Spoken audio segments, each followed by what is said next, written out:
Right, welcome to the video that's going to cover the painting of the B1 Battle Droid that goes with this 1/6 scale AMT model.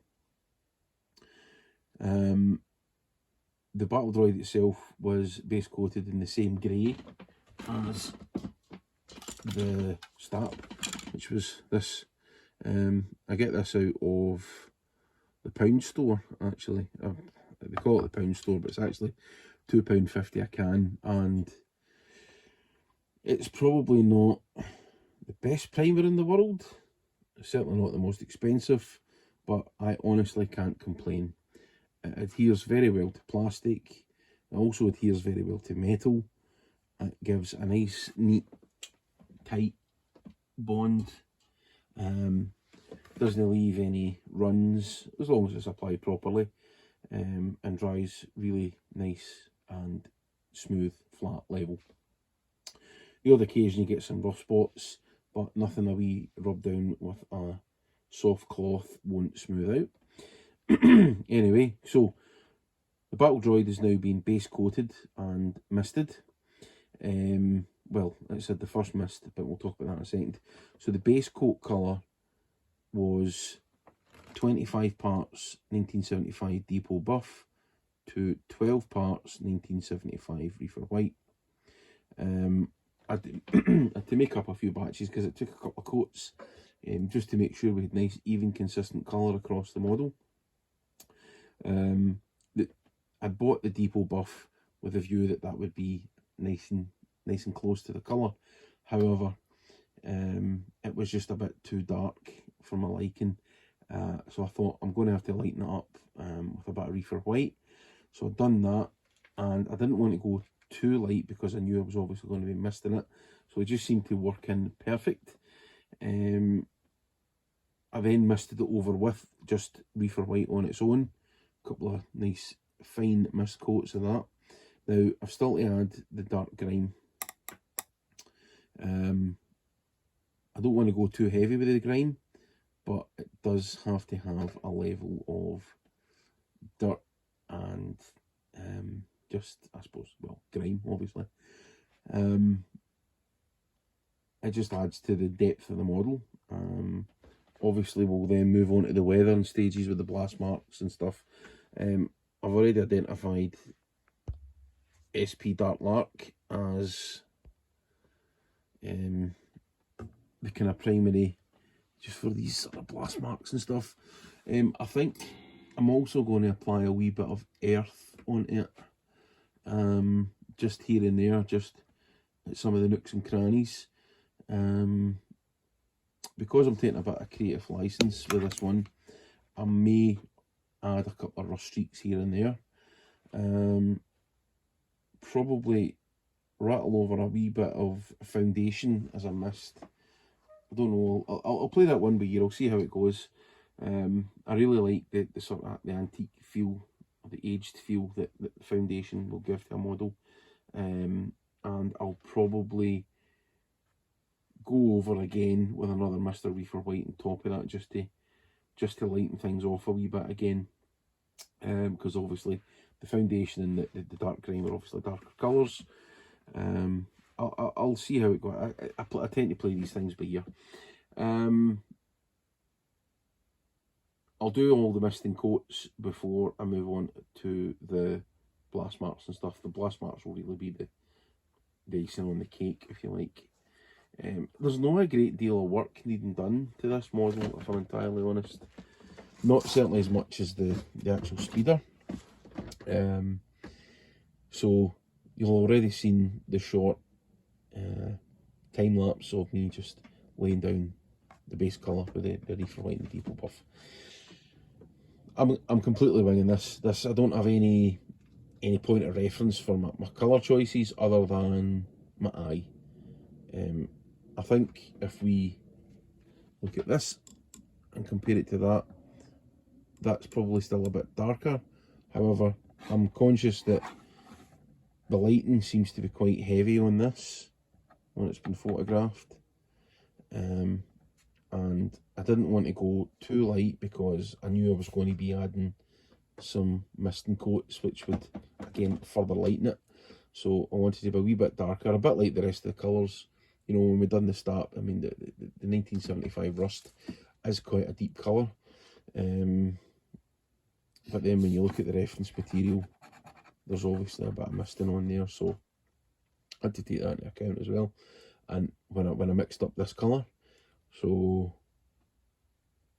it's all a work in progress. That it's nothing that a wee bit more misting with a bit of reefer white isn't going to do any harm.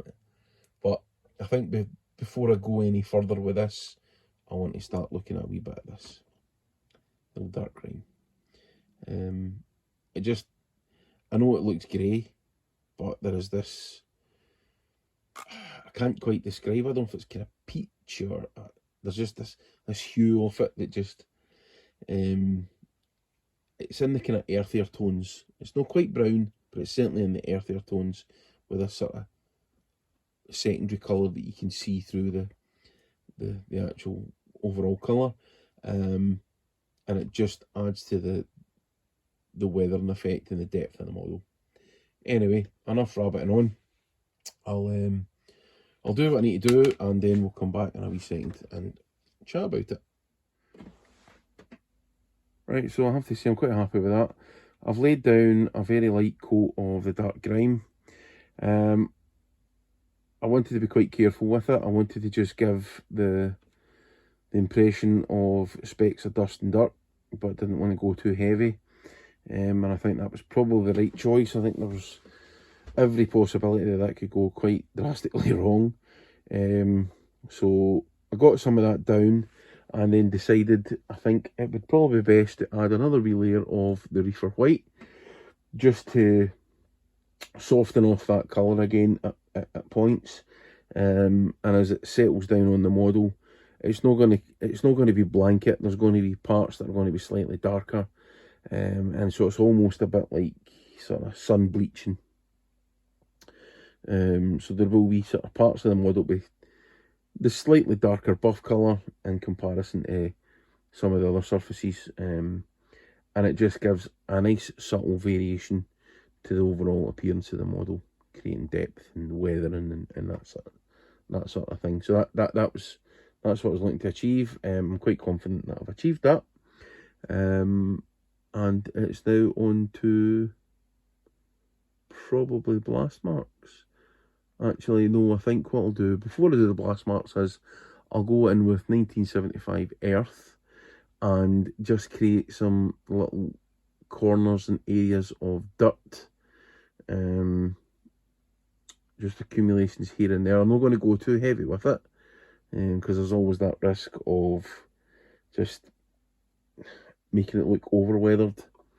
I want this to be as natural as possible, so we'll go with a wee bit of 1975 Earth here and there, and then we'll take it from there. And here we are, the Battle Droid is finished. So after the mist coats, I moved on to the weathering, and the weathering consisted of 1975 Earth into all the joints and some of the other parts, the kind of outer parts of the joints, the inner part of the joints, to almost give that, just to give that illusion of dirt, grime, oil, grease, that sort of stuff. You know, it's a mechanical droid robot sort of thing, so it's made of metal. It's going to have, to my mind anyway, certainly it's going to have metal parts, so it'll need grease, it'll need oil, that sort of stuff. That's then been layered up with a bit of the dark, just to kind of darken that down and add a bit more soot and grime to it. All the blast marks again, SP Dark Lark. And then the very final part was a few thin down 1975 mud and a few splashes, just using the end of a, not this brush, but certainly a stiff brush, and just flick. And that just gives the sort of, I don't know how well you can see it, it's really quite subtle, but to me, in my mind, that's sometimes the better parts of model is the kind of subtle things. So there's wee splashes here and there, and also replicated that on the speeder as well, just to give that a final wee part of the weather. I really like this part, and you see it in loads of the Star Wars models and droids and all that sort of stuff. So they've got these restraining bolty type things here, and then there's like grime and stuff, as if it's, I know it's pretty daft, but you know, I think it looks great. I think it just looks, adds a bit of realism to the model. There's the back end, so just some dirt and grime on his backpack. He's been shot in the bum at some point. That amused me. It wasn't actually deliberate, believe it or not. It was just, I thought, oh, there's a nice panel, could put a nice blast mark on there, and then I kind of thought about it, well, clearly this dude's been shot in the backside at some point. I've got a nice wee blast mark on the shoulder there as well. I didn't want to go too heavy with the blast marks. You know, you watch the movies and it doesn't take much to take these guys out, so I figured just, you know, go a bit light with the blast marks. And so that is that. So the next thing that you'll see of this will probably be just some photographs of the completed article. I'll have to now glue the droid onto the speeder. So that'll be the next and final stage of this build. I have to say, I have thoroughly enjoyed doing this one. It's been a great model to build. It's not too complicated. In terms of the tooling and the overall quality, it's, I think I've said before, you know, for a 20-year-old model, or almost 25-year-old model, it's absolutely superb. A couple of issues I came across, obviously, through the build. The antenna, which I swapped over for some brass rod, and a wee bit of kit bashing with the ends of the antenna, which were the original parts, are still original styrene parts, and these were just some nice thin brass rod. I had to kind of drill out a wee bit more, and it just slightly thicker than what was originally there, but it was just the thin styrene. But it was destined to snap time and time again, and no amount of glue, super glue or styrene glue or otherwise would really help. It was just going to be problem after problem. The weather and sort of, I suppose, the freedom that I've had to use a wee bit artistic license between the two models has been nice. You know, it's not been like I've been trying to recreate like Red 5, where, you know, all the markings have to be quite specific. If of course you're trying to recreate that, if you're just painting an X-wing that happens to kind of, you know, be similar or whatever, then that's fine. But this one I just wanted to be a bit more of a relaxed build, and just, I suppose as well, I wanted to kind of honour and celebrate the fact that next year, 2024, is the 25th anniversary of the Phantom Menace. You know, I still remember as a young high school lad going to see that. I was very excited at the prospect of a new Star Wars film. I grew up with the original trilogy and loved it, you know, for as long as I can remember. So when, you know, when the sequels came out in '97, or sorry, the sequels, shut up, John. When the special editions came out in '97, it was, you know, that golden opportunity to actually finally, because I never ever saw any of the original films in the cinema the first time round. So getting to see the original trilogy in the cinema in itself was just, you know, that was incredible. That was enough for me.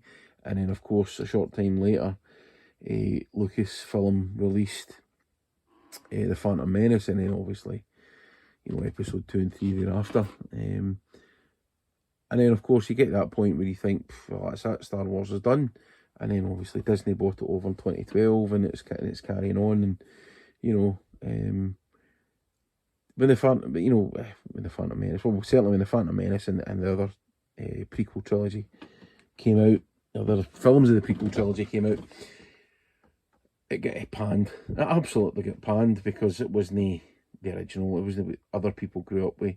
But actually, now what's happened is the people who were wee guys and girls back then, they've grew up with that was their Star Wars trilogy, and that's what they've grew up with.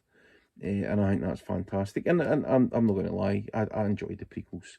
Were they as good as the originals? No, probably not, because that was my fond memories of, that was my trilogy. But I still enjoyed them. They were Star Wars at the end of the day, and I really enjoyed it. And the same could be said for the sequels. They've got some great parts, and they've got some not so great parts. Could it have been done better? It probably could have been done better, but equally so, it's what we've been given, it's what we've got. I still enjoy it, Star Wars. But just coming back to the fact that, this is the Phantom Menace's 25th anniversary, I think it's something nice to acknowledge. And that's why I really wanted to do this model. I'm hoping at some point AMT do a really nice 1/35 scale, I think it is. The battle tank that the Battle Droids had, kind of triangular base with the gubbins on the top of it and stuff. Excuse me, it's getting late. Oh, sorry. So they do a nice model of that as well, 1/35 scale. So it's it's a kind of decent sized tank. Hopefully I'll get my hands on one of them at some point on eBay. But for now, I'm really pleased with how this has turned out, and I'm going to get this mounted. I've got a nice wee acrylic base there somewhere sitting. So I need to get the hole drilled for the metal rod. So this was obviously the base. Put a dangle lead there. This was the original base that came, styrie base that comes with the model. I figured I would just use this just for the painting process. This was the wire. Stuck in there, I'll get that out of there. This is the sort of wire support on the base. I'm going to make use of that because of the size and the weight of the model rather than acrylic rods. So I'll get a nice hole drilled out just with the diameter of this. I don't think that's quite 3mm, that's probably near 2. But I'll get a nice hole drilled out onto the base, and we'll get that mounted. I don't have my nice brushed aluminium nameplate as of yet, but I'll be in contact with Nerds Loot in the not too distant future to get a couple printed up. I need one for this, I'll need one for the A-wing that's just, you see the corner over there, and I've also got a 1/72 scale A New Hope TIE Fighter as well. I've managed to procure, if you can see it, excuse me, the old ILM Stormy Sea screen match to a hero model from A New Hope, one of the TIE Fighters. So that's ready to rock and roll. That's built into parts that are just ready for painting. So we'll get that rattled out sooner rather than later as well. So I've got a few plates to order up for Nerds Loot, and I've got a few other ideas up my cuff for ships to do from Star Wars, and we'll do videos on them as well. So anyway, enough rambling. I hope you've enjoyed this as much as I've enjoyed building it. I hope somebody out there will take something away from it, and it'll maybe inspire them to do something along these lines. Again, thanks for watching. If you like the channel or you like what you're seeing, give it a subscribe, give the videos a like. It just lets me know that people are actually watching it, and I'm looking to be a YouTube superstar. I just want to share my love for making models, particularly Star Wars models, with people. I want to share my techniques that I've learned from other people, just by watching YouTube videos. If there's anything you want to see or anything you want clarification on or whatever, reach out, drop me a message or whatever. I'm on Instagram, I'm on Facebook, Twin Sons Miniatures. Just search it and you'll find it.